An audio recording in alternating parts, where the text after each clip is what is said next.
Operation തൂഫാൻ ശക്തമാക്കി Kasaragod police. ജില്ലയിലെ Kasaragod Bekal police station പരിധിയിൽ മാരക മയക്കുമരുന്നായ MDMA-യുമായി 2 പേർ പിടിയിൽ. ജില്ലാ പോലീസ് മേധാവിക്ക് ലഭിച്ച രഹസ്യ വിവരത്തിന്റെ അടിസ്ഥാനത്തിൽ കസബയിലെ പള്ളത്തെ വീട്ടിൽ നടത്തിയ റെയ്ഡിൽ 45 ഗ്രാം MDMA-യുമായി അബ്ദുൽ നാസിറും, ബേക്കൽ പനിയാലിലെ ക്വാർട്ടേഴ്സിൽ നടത്തിയ റെയ്ഡിൽ 3.1 ഗ്രാം MDMA-യുമായി ഷാഹുൽ ഹമീദുമാണ് പോലീസിന്റെ പിടിയിലായത്.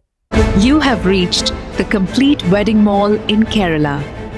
രാജകുമാരിയുടെ വിവാഹ വസ്ത്രം അതിഗംഭീരമാക്കാൻ പോകുന്നു.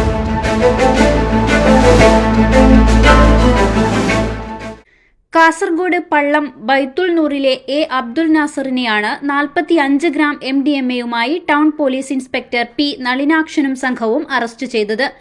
ജില്ലാ പോലീസ് മേധാവി വിജയഭാരത് റെഡ്ഡിക്ക് ലഭിച്ച രഹസ്യ വിവരത്തിന്റെ അടിസ്ഥാനത്തിലായിരുന്നു പരിശോധന. തിങ്കളാഴ്ച പുലർച്ചെ 1:30 പള്ളത്തെ വീട്ടിൽ നടത്തിയ റെയ്ഡിൽ കിടപ്പുമുറിയിലെ അലമാരയിൽ സൂക്ഷിച്ച നിലയിലാണ് ലഹരിമരുന്ന് കണ്ടെടുത്തത്. പിടിയിലായ അബ്ദുൽ നാസറിനെതിരെ കാസർഗോഡ് പോലീസ് സ്റ്റേഷനിൽ NDPS ആക്ട് പ്രകാരം കേസ് രജിസ്റ്റർ ചെയ്തിട്ടുണ്ട്. മറ്റൊരു സംഭവത്തിൽ ബേക്കലിൽ ക്വാർട്ടേഴ്സ് കേന്ദ്രീകരിച്ച് ലഹരി മരുന്ന് വിൽപ്പന നടത്തിവന്ന പള്ളിക്കര സ്വദേശിയായ യുവാവിനെ 3.1 ഗ്രാം MDMA-യുമായി ബേക്കൽ പോലീസ് അറസ്റ്റ് ചെയ്തു. പള്ളിക്കര കല്ലിങ്കൽ സ്വദേശിയും നിലവിൽ പനയാൽ മൗവലിൽ താമസക്കാരനുമായ ഷാഹുൽ ഹമീദാണ് പിടിയിലായത്. ഞായറാഴ്ച രാവിലെ 9 മണിയോടെ ബേക്കൽ സബ് ഇൻസ്പെക്ടർ അഖിൽ സെബാസ്റ്റ്യന്റെ നേതൃത്വത്തിലായിരുന്നു പരിശോധന.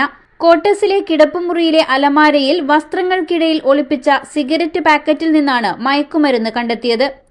ലഹരി വിൽക്കാൻ ഉപയോഗിക്കുന്ന ഡിജിറ്റൽ ത്രാസും പാക്ക് ചെയ്യാനുള്ള പ്ലാസ്റ്റിക് കവറുകളും പോലീസ് ഇവിടെ നിന്ന് പിടിച്ചെടുത്തു.